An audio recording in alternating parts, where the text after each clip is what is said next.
Welcome to today's IG Live, and I'm actually a few minutes late for a sad reason, but welcome. Wakas, you're the first person. Matt, second person. AJ, Lynn, welcome to the latest IG Live. And once again, I feel like I'm starting to get a little tired of the coronavirus. Like, at this point, we already know everything. Here's what we know. We know it's going to end. We know that they're going to reopen the economy at some point, and there's going to be a battle about it. We know that the stimulus checks are coming, and we know that a lot of people are upset that we're reopening the economy. And so I'm going to wait a few seconds to talk about it, but I was late. I was a few minutes late for this IG Live because, and normally I don't like to be negative at all, but this is sort of important. I was late to this IG Live because someone just sent me a video, and I don't know if my friend got this video from a friend of hers or it was on TV or something, but it was a video taken of a woman standing on a bridge, and it's in New York City, and everyone's yelling at her to not jump. And then I didn't know if the video was going to capture this or not. I was hoping for a good ending, but then she falls off the bridge. I don't know if she falls or if she jumps, but she's screaming all the way down, and she killed herself right on this video. And I was watching that just 2 minutes ago, right before I started this IG Live. And, I think the worst, so the coronavirus, the pandemic was a pandemic. It was a virus that had a deadly capacity to it. Mostly the elderly died, but it's still sad. But it turns out in the beginning there was all these projections. Like I saw one projection: 7 billion people on the planet are going to get infected. 140 million. It was such bullshit right from the beginning. And now of course we're seeing that the fatality rate is very, very small. In most states, it's pretty much zero. Again, New York and New Jersey together are more than the other 48 states combined. But so I just watched this video that was taken today. This woman, a middle-aged woman, she looked like she was in her 40s or 50s, basically jumped off this bridge in Manhattan. Looked like maybe the Manhattan Bridge or the Brooklyn Bridge. I couldn't tell. And everyone was screaming, and someone had sent it to me right before I started this IG Live, so I watched it, not sure what it was, and then I saw this, and it was just horrible. And here's the thing. Someone asking about the Jay, are you keeping track of the questions? Jay, I got the file open. So here's the thing. I had this discussion last night on Twitter. It wasn't really a discussion. It was somebody yelling at me. Twitter yelling.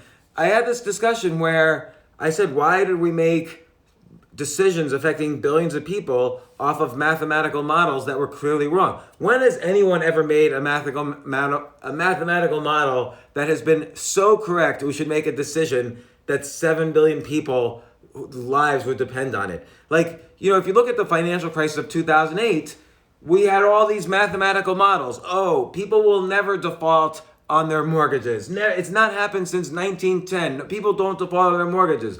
Well, guess what? The models were wrong. They didn't take into account the fact that there were subprime lenders or some subprime borrowers, and the models were wrong. This time, what did the models miss? The models missed the fact that what we talked about 4 weeks ago when this crisis started. I was saying the models are not taking into account the fact that there's not going to be exponential growth forever. If there was exponential growth forever, 4 quadrillion people around the planet would have the virus. Now, there's not even 4 quadrillion people in the solar system, maybe in the galaxy, we don't know. But you're going to make a decision like, oh, let's just lock down the economy. We can always open it up later. You can't open it up later. It doesn't work like that. You shut down the economy for even one day, the economy that reopens it opens into a different world. We're in a different world right now, and life is going to change. Now, hopefully it won't change for some, for most, but it's going to change for others. We don't know what airlines will go out of business, what restaurants will go out of business. We know stimulus is going to flood the economy with money, and hopefully we'll figure out together, that's the part of the purpose of these IG Lives, is I want to help people figure out how to take advantage of the opportunities so at least we can take some of that money. But many people are going to be left out. So I was on this Twitter feed of someone, and I said, the models of the World Health Organization, the CDC, all these PhDs, they were so wrong. We shouldn't have locked down the entire economy. It's unclear if locking down the economy saved any lives. And I'm talking about just the virus, but there's other lives. I just saw this video of a woman who jumped off a bridge. There's lives lost from suicide, from domestic abuse, from drug addictions, from child abuse. The mental health hotlines are getting 20 to 30 times the number of phone calls every day. There's people with elective medical procedures like, is my liver cancer getting worse? They're not allowed to get treatments right now in states like Arizona, which have hardly any cases. So something went deeply wrong in the policy making. And someone says free market capitalism trumps health and well-being. That is, I'm just going to say it right now. So your question is, free market capitalism trumps health and well-being of populace? ? That is the stupidest question I have ever heard. There is no healthcare without capitalism. How do you think doctors get paid? How do you think people buy ventilators? The government doesn't buy ventilators. The government doesn't pay the doctors in your hospital. Those doctors work for corporations. The hospitals are mostly corporations. So the economy and healthcare are the same thing. And also, you look at the countries there were many countries that did not shut down their economy, and they're coming out of this. Sweden did not shut down their economy. Yes, they had cases. Yes, they had deaths. Their curve peaked and is coming down. It's no different than the U.S. We do not know if shutting down the economy had any effect at all on life. So economy and society, the economy is not for Wall Street and healthcare is for everyone else. And society is for everyone else. The economy and the society are the same thing. Workers, construction workers, hospital workers, people making cars, people selling cars, people, paralegals, secretaries, though they're all part of the economy. 128 million people work, and the average amount of cash people have in their bank accounts is $400. Those people are affected, and lives are lost. Tens of millions of lives lost because of the Great Depression during the 1930s. You have to take into account that the economy and healthcare are the same thing. So, anybody who says, you prefer money over the healthcare of the people, that's not the question.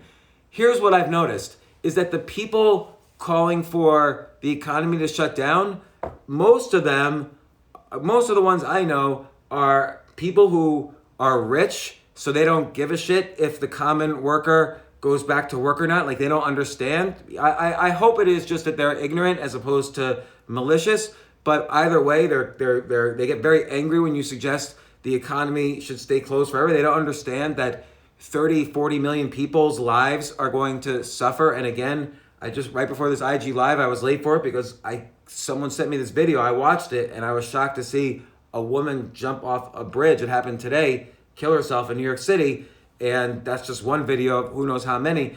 But the economy is affecting people. You can't shut down one without also shutting down healthcare. How many lives have been lost because healthcare right now is not really open except for coronavirus? How many lives are being lost because kids are stuck with abusive parents? How many lives are being lost because of drug addictions that are going untreated?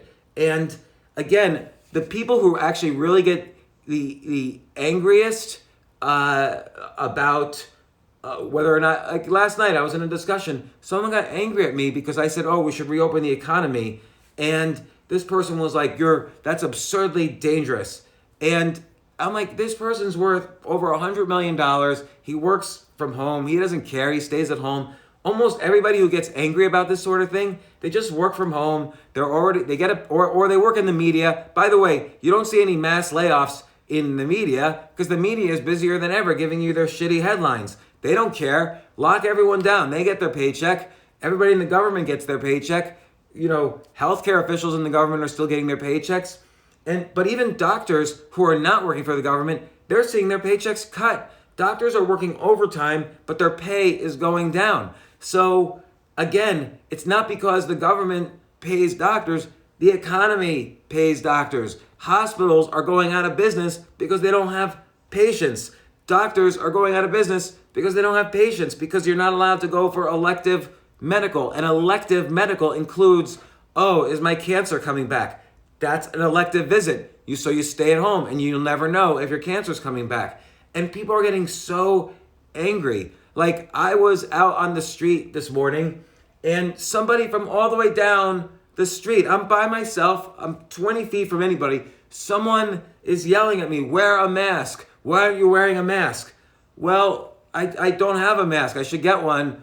But I was 20 feet away from anyone. I was just minding my own business and just taking a walk around the block before I start my day. And people are staring, they're yelling.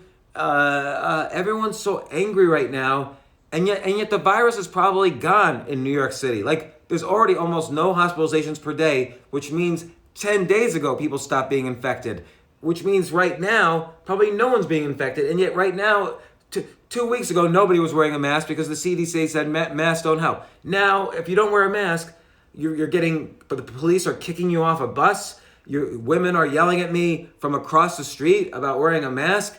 It's like we've turned into this 1984 Orwellian state. People are killing themselves. And then someone just on this Instagram Live said you would prefer the economy over the well-being of the populace. Are you insane?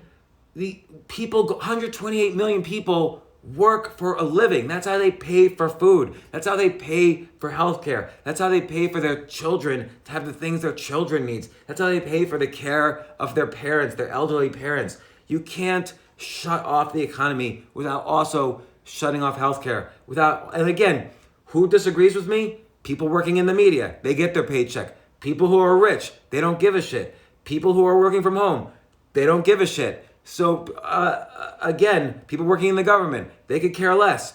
But the average worker wants to make money, wants to go back to work. Like, it's insane to me that this is not happening. So, okay, let's get to some questions. But first, I want to just one more thing. I've been putting these on YouTube. So every day, like today, I'll put yesterday's on YouTube. Then I'll put this one on YouTube. Someone on the video yesterday on YouTube said, "Oh, great, another Jew with money framed in the background." And he was referring to this painting, and not painting, it's a frame. It's $2 bills. It's not like I'm framing like $1,000 bills or anything. I've been collecting $2 bills since 1991. So I happened to, a friend of mine framed them for me and gave it to me as a gift.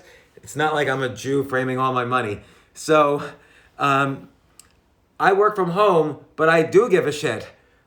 Someone says you work from home, that's why you don't give a shit. I give a shit. I want people to go back to work. I don't know what it is. I get letters. I get 1,000 emails a day from people who are suffering. I've been volunteering I'm not trying to brag, but I have to mention it to show. I've been volunteering and to help at different food centers or health centers or whatever.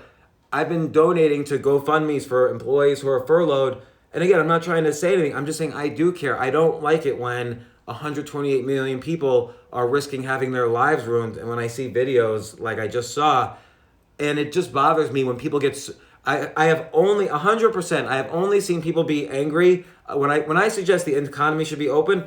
The only people I ever see angry are people who have a steady paycheck or people who are rich, and it just bothers me. So, but look, I think this is a valuable lesson in being skeptical. Just because someone has a PhD doesn't mean we should listen to them. In fact, if someone spends 15 years getting a degree and not being in the real world, maybe we shouldn't listen to them, or maybe we should make sure we're listening to them about the right things. If Neil deGrasse Tyson wants to explain the solar system to me, I'll listen to him. If a PhD in biology wants to tell me the economy should be shut down, maybe I won't listen to them. Even a PhD in economics, they're in their ivory tower. I don't necessarily listen to economists. I listen to the people who are on the street, who are suffering, who aren't working. But okay, let's come up with ideas. Let's make some money. Let's get some of this stimulus package. So here's some questions. How's the standard American diet, and how's it having an impact? Well, good question. The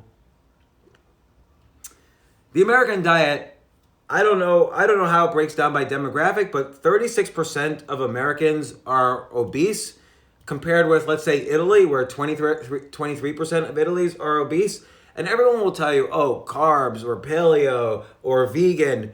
None of those diets work, okay? In Italy, they eat carbs, and less than a fourth of the country is obese. In the US, we've been trying to avoid carbs, and a third of the country is obese. So we don't, whatever diet you tell me, paleo, keto, intermittent fasting, no carbs, slow carbs, sometimes carbs, all those diets are crap.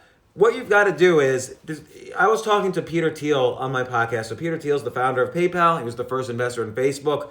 And Peter Thiel is obsessed with living forever, which I noticed this with a lot of billionaires. Once they make $1 billion, they want to live forever because they've worked so hard making $1 billion. The only thing that could take their fun away now is if they die. So billionaires spend a lot of money trying to live forever. And so Peter Thiel was saying to me, and I asked him about diet. He said the only thing we really know scientifically is sugar is bad. So processed sugar, if you just eat pure sugar, it's bad. It doesn't mean you shouldn't eat an orange. So an orange is a fruit and it has sugar in it. But the sugar is all mixed in with the fiber and the vitamin C and the other benefits of eating a fruit. But just pouring sugar into your coffee, that's the only thing that's probably bad. Or like, a Milky Way chocolate bar, probably not so healthy for you. Other than that, you kind of have to decide for yourself. I was talking to David Sinclair, Dr. David Sinclair, who also studies anti-aging. And I find I don't trust dietitians, but I find the people who study aging to be the smartest about diets. And again, you don't have to be a PhD in anti-aging. Peter Thiel had good advice. He doesn't have a PhD. But David Sinclair, he's the author of the book Lifespan. He does a lot of really great research on anti-aging. He recommends some supplements and pills that I take. You'll see you can read all about them in his book Lifespan. But his thoughts are also avoid processed sugars, but maybe try to eat fewer calories per day. So there's this thing called intermittent fasting where you skip one meal a day. Sometimes you do, sometimes you don't. I tend to follow that a little bit. I tend to be low carbs, but his point is that if you do intermittent fasting, it kind of puts this body in a state of, when will I get my next meal? So then it boosts the immune system so that the body is capable of having enough energy to find food. Because 70,000 years ago, we were always in a permanent state of not knowing where our next meal was coming from. We always had to hunt for food. And so 40,000 years ago, I might have mentioned this the other day, 40,000 years ago, humans were probably smarter than we are now. Like if I had to go back in time, like 1,000 years, I wouldn't know how to make a light bulb. I wouldn't know how to make, a shirt or a book, or I wouldn't even know how to explain that the earth is not flat. How do you explain to people 1,000 years ago, oh yeah, the earth's round? And they'd be like, what? How aren't people falling off the other side of the earth? How could you say the earth is round? People would be falling off. I wouldn't know how to explain gravity. So 40,000 years ago, if you lived then, you knew within a 5-mile radius every piece of food, plant, whether it was good for you, poisonous, you knew where all the predators were, you knew where the other tribes were. You had to have this enormous memory. Now I don't remember anything. I just Google, like, oh, who's the vice president of the United States? Google. Boom, oh, it's Mike Pence. So I've outsourced all of my thinking to a computer screen. So can we draw, so here's a good question. Can we draw any parallels to the 1918 swine flu? followed by the roaring 20s? And the answer is no, because swine flu killed a lot of people, but we did not shut down the economy. So what happened was World War I ended, and everybody was happy. Swine flu was over. Everyone was happy. The economy never shut down. All these workers came back, so America became a lot more productive. We didn't have to waste all these resources fighting a war, and the economy boomed. By the way, it didn't have to stop in the 1930s. The 1930s, the Depression was created by poor economic policy. So here's what happened in 1929. Just very briefly, econ lesson number 1 in this talk. 1929, everybody usually thinks, oh, there was the stock market crash in 1929. That did not cause the Depression. 3 things caused the Depression. I'm just making this up on the fly, but 3 or 4 things. One is the United States created a wall of tariffs. Every country was charged. There was something called the Smoot-Hawley Tariff Act passed right before the stock market crashed, and it created a 30% tariff on almost every country that we traded with. So all prices were going to rise. That was part 1. Part 2, so many people were leveraged, had borrowed money, much more money than you're allowed to now, to buy stocks, that when the stock market crashed, a lot of people went bankrupt. That was part 2. Part 3, though, the government did several things to increase the length of the Great Depression. So the government raised interest rates, which always hurts the economy because then it's harder for people to borrow money and it's harder for people to spend money. Nobody can buy houses and so on. So and then the government closed down all the banks. So all these things together created a depression. The government's not doing those things now. So we're gonna have some hard times, but we're not gonna have the Great Depression. Nothing like the Great Depression. We're gonna have the opposite of the Great Depression, in which that we have an extra. There was no stimulus in 1929 or 1930. We're gonna have $6 trillion just firebombed onto the economy. So that is very much different than the Great Depression. Now, I am worried about possible inflation down the road, but as I've mentioned before, right now we're dealing with deflation. How many people, raise your hand in your rooms, raise your hand if you got an email in the past day from like 20 different companies saying, guess what, we're having a sale, we're giving this shirts away for free, or we're one-time only sale at the grocery store. You're getting those emails all day long because there's actual deflation happening right now, not inflation. Those aren't sales, those are the actual prices. So I answered that before, but I figured it was worth mentioning again. So now I'll go on to another question. How do we safely open the economy and still maintain social distance? Good question. I think we just you can't keep the economy, every day you keep the economy closed is more of a risk that society is going to completely change. At some point, there will be a tipping point, and you cannot reopen the economy without massive consequences. So you have to reopen the economy. I don't care how you do it. And social distancing, just be smart.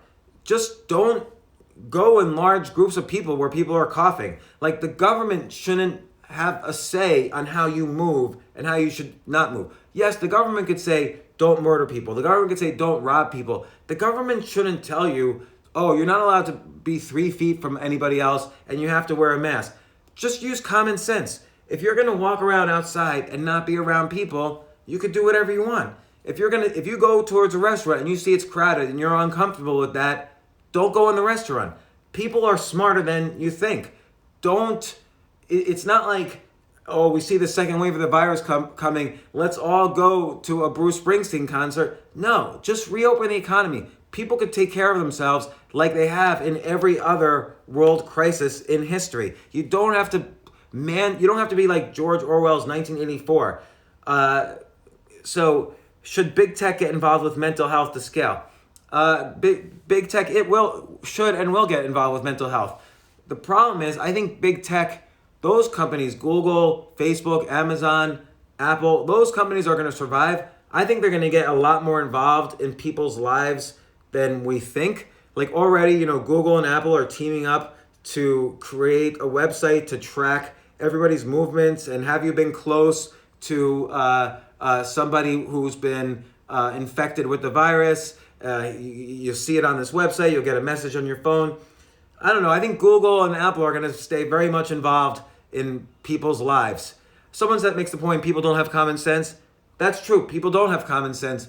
But you know what? You do learn things over time. You learn if you put your hand on the stove not to touch the stove again. So right now we've learned a lot about how to avoid viruses. I think give people more credit. They do have enough common sense that if they're coughing, they should stay indoors. If someone else is coughing at work, that person should probably stay at home or at least get a coronavirus test or a flu test or whatever. You know, we used to get the flu all the time, and like I would get the flu and people would tell me, go home. You shouldn't be at work. And I would social distance myself just from common sense. So for some reason, instead of using common sense this time, because we were really scared, we shut down the whole economy instead. We told everybody you have to stay home and wear masks and stay under the covers.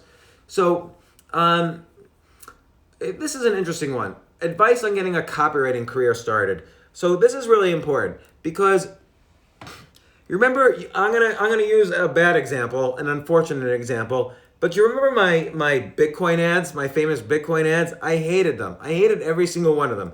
Eccentric crypto genius reveals, one-time secret about Bitcoin. Now, I had a very strong opinion about Bitcoin, and I had a very common sense way of presenting it. But then the company that was selling my newsletter, they used what's called copywriting to sell ads. Copywriting is a particular way of writing that takes advantage of cognitive biases people have in order to sell products. And a copywriter will usually make 3% of the revenues of the product sold. So that Bitcoin newsletter, I don't know, it sold something like $60 million worth of newsletters. And so the copywriter, the copywriter made like $1.8 million. The person who wrote those ads, whoever it was, made like $1.8 million writing that copy. And so copywriting is a great skill to learn where you can work from home and you can make a lot of money. And there's every industry uses copywriting. If you want to advertise a local dentist office, they're going to use copywriting techniques. Now, I once begged someone, let me write my ads. I'm a good writer. I could write my ads. And they said, okay, go for it. So I wrote my own ad and it sold 10%. I was here. The copywritten ads that were disgusting were here. So if you have an important message you want to get out, you will use a copywriter. Even if you're a good, smart, intelligent writer, you will want to use a copywriter because they're just as schlocky as all the other copywriters out there. So they're going to sell more than you. Even if you're honest and sincere and are trying to do the right thing, the copywriters, if you really want to get the word out, you'll use copywriters. So let me search for it. It's worth it to study copywriting because let me see if I can find it. It's worth it because you can make a lot of money from working at home. And let's see. There's something called the 4 U's of copywriting, and I want to make sure I can find it and tell you. No, this article doesn't have it. The 4 U's, I got it. So, whenever you're trying to sell something and use copywriting, here are the basic tips. Make sure that that you say it's urgent. So there's 4 U's. The first U is urgency. So like this offer only you have to get this offer by May 1st because this stock, and Trump's going to make an announcement that's going to send this stock up 1,000%. Or if you're doing copywriting for a dentist office, I'm taking patients only between now and May 1st. I've helped people look better, reduce pain. Here's blah, blah, blah. But I'm only taking new patients between now and May 1st. So you have to have urgency and you have to stick to it. Then it has to be unique. So what's unique about who you are or what you're trying to sell? So for a dentist, it might be, I'm the only dentist in 50 miles. Or a dentist might say, I make your teeth whiter than anybody else. Or, hey, I prescribe Percocets more than anybody else does. I'm unique. So urgent, unique, it's got to be useful. So if you're selling a newsletter about stocks, you've got to say, this person has, had a great track record, better than everyone else, and he's got 5 stocks that are going to ride the coronavirus wave that are going to be worth more than any other stock out there. Nobody's looking at these 5 special backdoor stocks that are going to drive the next wave in the market after the economy reopens. So that's urgent, unique, useful, and then ultra specific. So you might say, if you're writing a newsletter about stocks and you're writing copywriting for it, you're trying to make an ad about stocks, ultra specific, there's one industry that's going to go up 12,433% right after this lockdown is over, because there's going to be 77 million people who are going to buy this for $5 each, blah, blah, blah. And it's ultra specific, so people feel that and it should all be truthful, but it's just this kind of very over-the-top way of putting it. It's not lies, but it's this very over-the-top way of putting it. And so again, urgent, unique, useful, ultra-specific. Those are the secrets, the 4 U's of good copywriting. I mentioned this for anybody who just tuned in. Copywriting makes people an enormous amount of money. They can work from home. You switch from field to field to field. You learn an enormous amount. You're doing stocks here. You're maybe selling a diet here. I had one friend. He moved, and he might even be on this IGLIVE. Hey, are you here? IGLIVE. You moved to Colombia, and you sold the Jesus diet. So he had somebody write really good copy for why you should eat like how Jesus eats. And the reality is, Jesus probably had a really healthy diet, because the Mediterranean diet is, Dan Buettner wrote about it in the book, The Blue Zones. So the book, The Blue Zones, is about all these areas around the world where people live to the age of 100 or more with high quality of life. And then he examines their diets. And so the Mediterranean, like Greece, part of the Mediterranean is a blue zone. There's a lot of people over the age of 100. And the Mediterranean diet is very, very healthy. It contains a lot of fish oils and, vitamin B and zinc and all these other things. And it's very healthy. By the way, it has carbs. Every country in the world has carbs. So Mediterranean diet has rice or couscous or whatever. And so he made this, my friend moved to Colombia, it was super cheap, moved to Medellin, got a 3-story penthouse apartment, wrote copy, urgent, unique, useful, ultra specific for the Jesus diet, and he sold $300,000 worth of the Jesus diet, and he's still living in Colombia. He's doing well. I don't know what he's working on now. If you're on here right now, you can tell us what you're working on. Jay will keep track. But again, copywriting, and it's spelled Copywriting. It's not the same as getting a copyright, which is Copyright. But copywriting is a very useful skill. It's easy to learn online. The way I would learn copywriting, if I wouldn't take a course, the way I would learn it is read a couple articles, read articles that I've written about it, read about the 4 U's, read about writing great headlines, read about how to advertise copywritten products. And what you could do is you could create an online course or make an online newsletter, then do Facebook ads that link to a page that has your copywriting on it, and then sell your online newsletter. You could do this all for almost no cost. You could do it from your home. And I've seen people I have one friend, she's brilliant at this. She writes a newsletter, an online course. The course is how to get in the media. So all she's writing a course about is how to get written about by newspapers, or how to get to be invited to be on TV shows or podcasts. That's her entire course. She sells, and she opens up the course once a year. She writes all new copy for it each time by a copywriter, and she's good at writing copy. And she lives in Puerto Rico now, so she doesn't pay any taxes at all. And she sells $1 million worth of her course every year. Okay, and she just does that from her apartment. She's the biggest introvert I know. She never leaves her apartment. She doesn't really talk to people that much.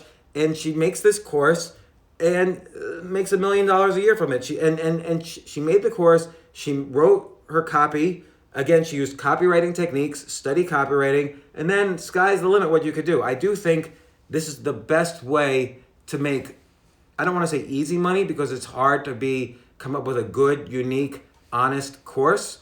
So which is why I'm always trying to brainstorm what courses should I teach. Because I know I can make a course. I'm not a copywriter, but I know other copywriters. A friend of mine just made a course about persuasion. It's very good. He's finding a copywriter for it.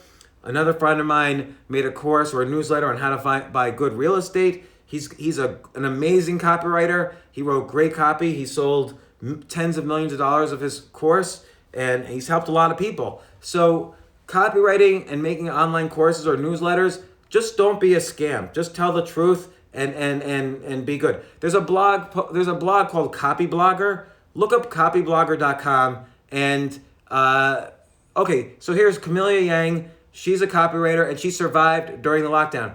Camellia, Jay will keep track, but what do you write copy about? What was your most successful copy where you made the most amount of money? So let me see. I'm trying to find a good example of, so remember, good copywriting, and Camellia could agree or disagree, involves making something unique, useful, ultra specific, and urgent. And that's the ad. And the ad, sometimes the letter is really big that you write, but use those 4 U's, use them as much as possible in your writing. Whenever you're trying to convince anyone of anything, urgent, useful, ultra specific, and unique. Did I say those 4? And check out the blog copyblogger.com, because he's, if I remember correctly, he's got a lot of useful techniques. I think he's even reposted some of my articles about this. So that's copywriting. And by the way, that's a great way to make money starting right now. We don't even have to get out of this economy. You can write an online course.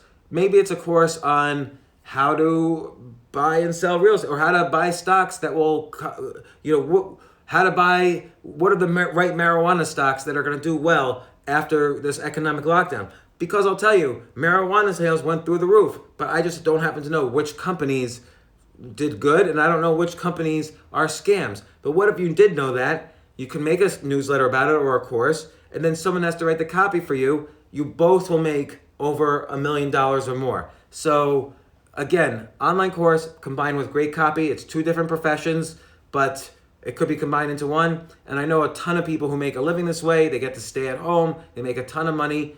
When you stay at home, by the way, you make more money than when you go to work for a job. So when you go for work to a job, let's say I've said this before, but let's say you create $100 in value. You're not getting that $100. Your boss is getting it, or his boss, or his boss, or his boss, or the CEO, or the board of directors, or the shareholders.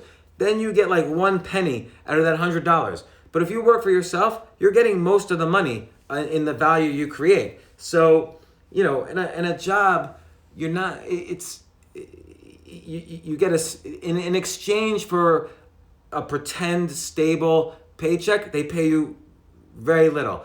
I've had years where I've made $0, and I'm sure I get nervous during those years. But then I have years that make up for it because I make a lot more than the average job. So it goes back and forth, and so you have to be able to handle volatility.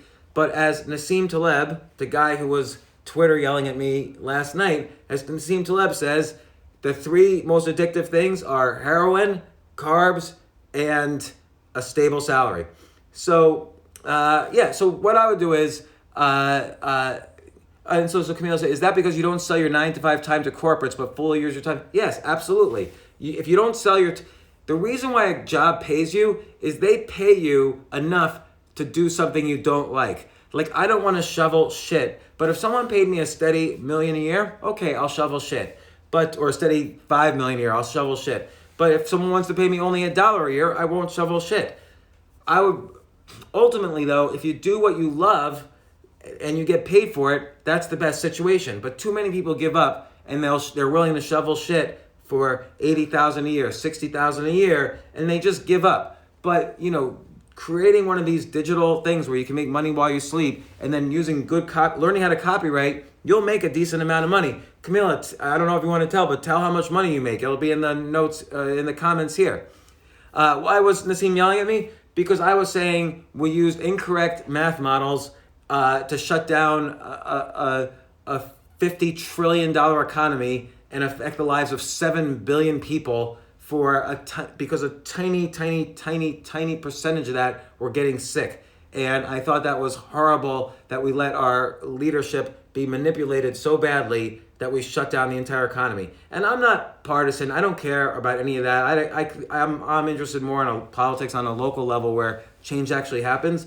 But again, to shut down the economy, on mathematical models that were saying 140 million people were going to die unless we shut down the economy. That was ridiculous. We don't know what would have happened if we didn't shut down the economy, although we can guess because Sweden didn't shut down their economy, Singapore didn't, and now we've tested many more per capita than Singapore. South Korea didn't, Japan didn't, Taiwan didn't.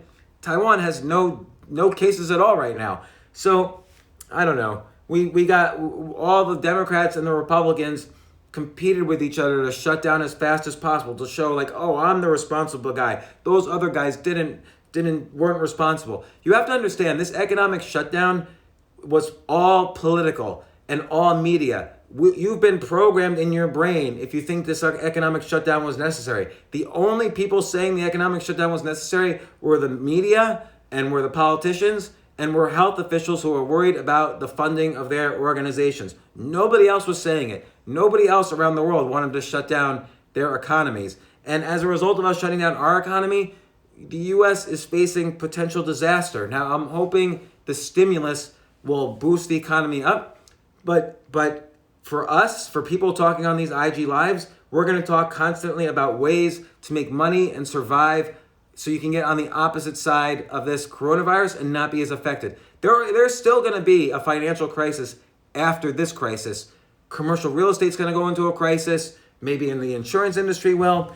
Maybe the restaurant industry. Maybe colleges are going to go out of business. There's 2 colleges right now, maybe more, maybe 3 or 4, being sued. Colleges sent kids home and refused to refund dormitory rent. Are you kidding me? That's like, you're like a slumlord when you do that. So colleges have turned into the modern slumlords. And again, if you're going to waste your time trying to convince kids they need 4 years to learn a skill like computer, you can learn computer science or political science in just 6 months of reading books and apprenticing and trying things out. You don't need 4 years to learn political science or biology or computer science. It's just why is Quinnipiac College, I don't even know where that college is. Why are they paying the president of Quinnipiac College $3.2 million salary and they're charging $68,000 a year for all-in tuition? It's a total scam, and then they're not refunding the tuition when they send all the kids home. Total scam. Teach a course and sell it for $110. I could create a course that will totally teach people about computer science. I could sell it for $4,000 instead of $300,000. I could use copywriting to sell it, to advertise it. So I'll spend, 3% of my sales for a copywriter, and boom, that's all you'll need to learn computer science. You don't need to get $250,000 in debt at MIT to learn computer science. By the way, those professors, they're out of date. They don't know the latest in cybersecurity or mobile app programming or all the things all the real skills you need to make a living in the real world. They know like academic AI and blah, blah, blah, like theoretical semantics of programming languages. None of that stuff's useful in the real world. It's just a waste of time, so you think you're getting your money's worth.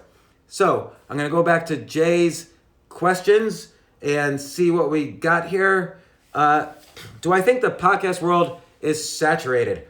Great question, Jay. And great question to whoever asked that.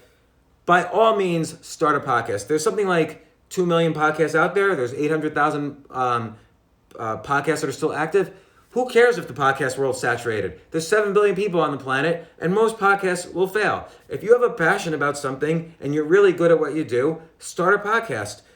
Start a podcast telling your story. Start a podcast telling people how they can make a living after coronavirus. Start a podcast about stocks. Start a podcast where you interview your favorite musicians. Start a podcast where you analyze. Here's my favorite title for a podcast. This podcast was called, I don't even know if it still exists. Tell me if it still exists. This podcast was called Denzel Washington is the greatest actor ever, period. That's what the podcast was called. And every episode, they analyzed a new Denzel Washington movie and broke it down and reviewed it and had on actors and so on. What a brilliant idea for a podcast. Now, but a podcast is part of what I call the spoke and wheel approach, which I talked about the other day. So if you're really smart about Denzel Washington and all of his movies, that's the hub. That's the wheel, Denzel Washington. Now you can start a podcast. If your podcast gets popular, you sell ads. You could start a blog. you could start doing public speaking. So I started public speaking in 2004. I became a spokesperson for Fidelity, the investment company. So Fidelity would fly me around the country and have me speak to their high net worth investors. And I would talk about trading and day trading and the economy, and I would make it funny, and people enjoyed it. So maybe 10 times a year, Fidelity flew me around. And they paid me, at that time, this is 2004, 2005, all the way through 2010 or 2011, they paid me $4,500 a talk. Now, the last time I gave a talk, I charged $35,000. So you grow through time as word of mouth gets out. I am not an active public speaker. I don't solicit doing public speaking. And sometimes I speak for free. I went to Google, I spoke for free. I did a TED Talk for free. I spoke at other companies for free. Most of the time I speak for free. But when a company pays me, my price is much higher now than it was. Last time someone paid me, Adobe paid me $35,000 to speak at Adobe. I'd probably even charge more now because it sucked, that talk. Or it sucked giving it. And I don't really like to travel that much. I'd much rather do stand-up comedy for free in Pebble Beach, California than speak at the Adobe Users Conference.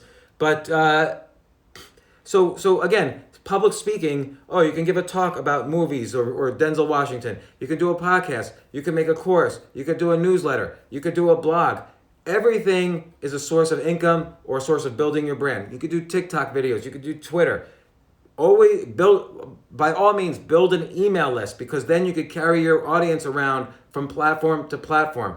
So again, the spoke and wheel approach is a very powerful tool for making money. I also want to describe, and by the way, I've been finishing up a book today, but tomorrow I want to go straight into some business models that I think will work very well for the individual, not like expensive businesses you could start, but business models you could start for the individual to make money from home post-coronavirus. And I'm not trying to sell anything. I'm just going to give this for free. I don't give a shit if anybody buys anything.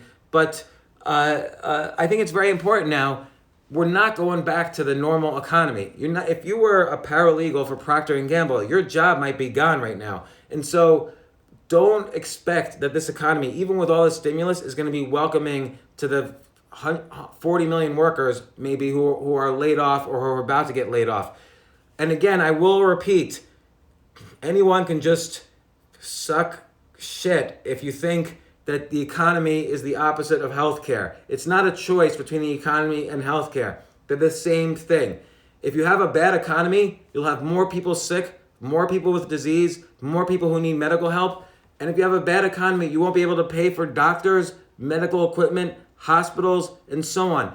Every hospital in New York has the name Langone on it. Why? Because Ken Langone gave billions of dollars to the New York City hospital system. How did he make his money? He didn't get his money from the government. He made his money by providing a service that you all use, which is Home Depot, which hires 300,000 people. So that's how an economy works. That's how charity works. That's how doctors get paid. That's how healthcare buys equipment. So they're all the same. But I wanted to describe, yes, I'm sorry, I've cursed a bit. I guess, again, you might not have been here. Seconds before this IG Live started, someone sent me a video that was very disturbing to me of a woman standing on a bridge. I didn't know what was going to happen. People were yelling to get off the bridge. I thought she was getting off the bridge. She ended up jumping off the bridge. Happened today. And it just reminded me how important it is for just not only mental health, but lives, that this economy, that we come back together as a society, that we don't be so partisan and so polarized and so angry at each other, where we're screaming at each other on Twitter or across the street if you're not wearing a mask, but you're not bothering anybody. Like, we don't live in I never thought we lived in such an angry society, in such a sad society, but this economic lockdown is causing a lot of pain. But I'm going to tell you my favorite technique when I am trying to persuade somebody of something. So let's say I am hired for a job. Let's say a boss hires me for a job. Let's say I'm 25 years old. I'm going to get hired by, I don't know, Procter & Gamble. And the boss says, well, what should we pay you? So here's my technique. I call it the advice technique. And this works 100% of the time. I have never done this and had it not work. And I've described this technique to others, and they all come back to me and said, man, I am so glad I used the advice technique. I'm so glad you told me that. It worked. So here's what the advice technique is. Someone asks me, well, James, 25-year-old James, we want to hire you. What do you think you should get paid? And I will always say, and I started saying this early on and it's worked, I will always say, listen, I love your company. That's why I applied here. I'm a really hard worker. That's why you want to hire me, I guess. I just know how to do what I do. Like let's say I'm getting hired to be a computer programmer. I keep my head down on computer programming. That's what I've mastered. That's what I'm good at. That's why you're hiring me. You're the person who's the expert at hiring people. You're the expert at figuring out salaries. I don't know what salaries people get. Like, I'm not an expert at that. It's like a grandmaster of chess playing an amateur of chess. I have no chance. So I respect you, which is why I want to work here. Can you give me advice? What salary should I ask for from you? You don't say, what salary should you give me? You just, help me out. What salary should I ask for? What advice would you give? If you were me, what would you ask for from you? And you would think they're going to say, oh my gosh, is this guy an idiot? Oh, I'm going to just tell him $10 a year because he's asking me for advice. No, nobody does that. People don't want to give bad advice. I'm just telling the guy, I trust you. You have higher status than me and I respect your status. And I think you're smart enough and trustworthy enough that I'm asking you. And I think I like you enough that I'm going to ask you for advice. I'm giving you such responsibility and status and treating you with such respect that you're going to give me good advice. This has worked for me. When I sell a company, I've sold companies over the years. When I sell a company, someone will say to me, we love your company, we want to buy it. What do you value your company at? And I'll say the same thing. Look, I've been head down for the past 3 years building this company from scratch. I've worked so hard. We're a great profitable company. And you know what? We're going to be so much more profitable next year because we have a great partner with you. But you're the expert at buying companies. I never bought a company before. You're the expert at valuing companies in your business. Let me ask you advice. If you were me, what would you ask for? What's the right number? I don't know. I'm really looking forward to working with you. I think we're going to make 10 times next year what we made this year in profits. What advice would you give me? What should I ask for? Again, the advice technique, I have never once, they owe 100% of the time, they come back with a number that I can't even believe that the advice technique worked that good. They would come back with a number so much higher than I could have possibly hoped for. And it works even with my kids. My kids will be crying or yelling or whatever. And so, when they were little, and I would say to them, Josie, Molly, let me ask you advice. You're crying. I can't tell you anything to stop crying. What advice would you give me, your dad, to help you to stop crying? And they'll tell me. Kids always feel powerless. They want status recognition from their parents. They will give you good advice. They might say, oh, I don't want to talk about it. Then that's fine too. Then I could say, well, how about you just go in your room or sit here and wait, and then I really want this advice from you. When you could give me good advice, I'll listen to your advice. So they want their parents to listen to them. That's why they're crying. And so if they say, oh, well, I want this toy.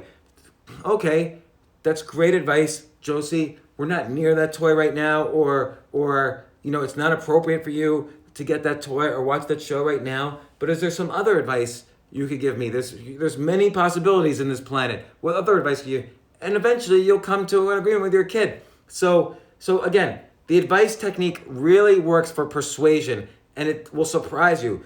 Go to your boss, and you could even say, you could just go into your boss's office and you could say, listen, I've been working really hard. There's this, and this to prove it. Everybody likes working with me. I have this idea.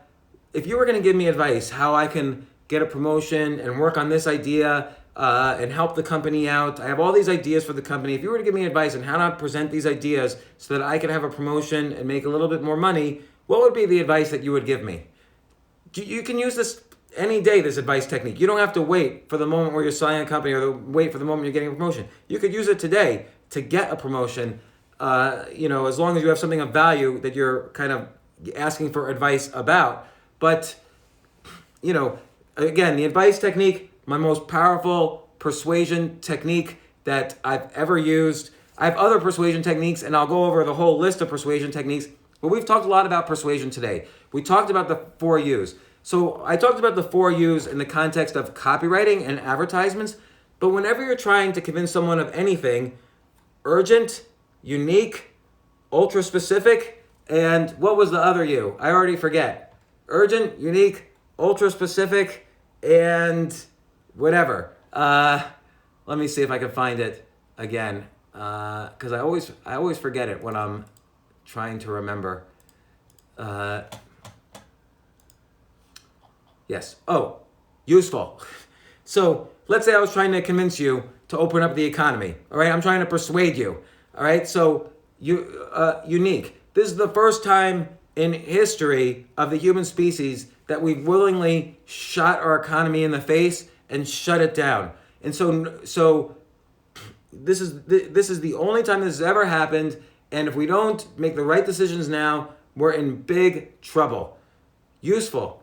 If you open up the economy in the way I'm about to describe, we can save tens of millions of jobs. We could keep healthcare going. We can make America safer and better. But we have to do it the way I'm about to describe. So that's useful. Ultra specific.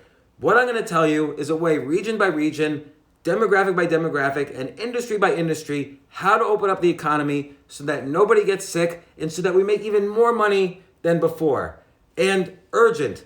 But if we don't do this by May 1st, we're going into the Great Depression. And here's how I know that, because there's going to be 70 million people unemployed and blah, blah, blah. So again, I can use those 4 U's to persuade anybody. I should use those 4 U's in any argument, in any form of persuasion. If you're not thinking in the 4 U's, you're not persuading correctly. Unless you're in this negotiation, and then the advice technique. There's other techniques in negotiation, by the way, and I have those I could cover as well. But negotiation, the advice technique, is the most powerful technique. And again, I'll summarize. You're the expert, and I'm good at working hard and delivering value. You're the expert, sir. But if you were to ask, if I don't know what salary I should give myself. I'm good at what I do. You're good at hiring people and giving salaries. You're like the grandmaster. I'm the amateur. So I trust you. I want to work with you. What advice would you give me to ask for what salary I should have? And again, to summarize, you're giving that person status. You're giving that, and everybody likes to have status. You're giving that person respect. Everyone likes to have respect. You're giving that person friendship because you're trusting them. You're giving, and by the rules of reciprocity, he or she will give back and give you good advice. They're not going to give you bad advice. They're going to give you better advice than you would have asked for yourself. And it's outsourcing the decision to the person who's going to make the decision.